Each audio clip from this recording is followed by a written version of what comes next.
With only a few days to go, across the UK, candidates are doing all they can to persuade people to vote for them. The Labour Party under Keir Starmer are the frontrunners. They're campaigning hard in constituencies where historically they've struggled, thanks to a perceived collapse in support for the ruling Conservatives.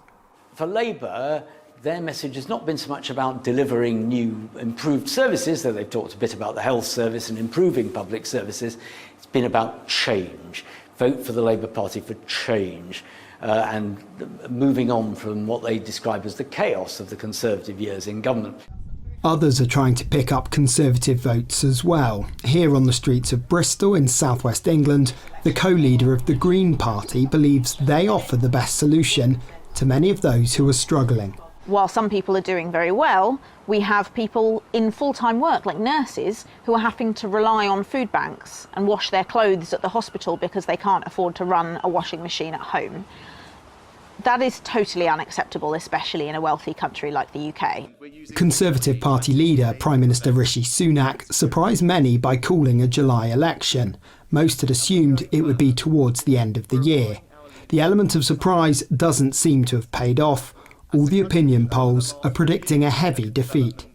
Here where I live, the same Conservative MP has been in office since 1992.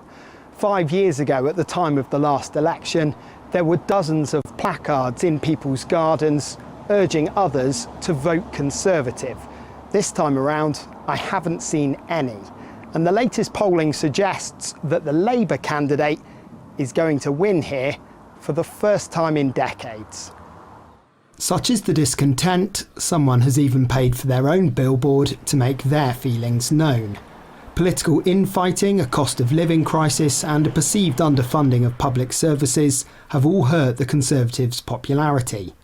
Millions of people have already made their decision through postal voting. The rest of the country will have their say in person when polling stations open on the 4th of July. Each voting to elect an MP for their local constituency.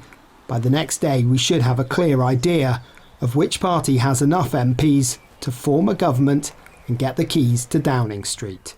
John Bevir, SABC News, Bristol in the UK.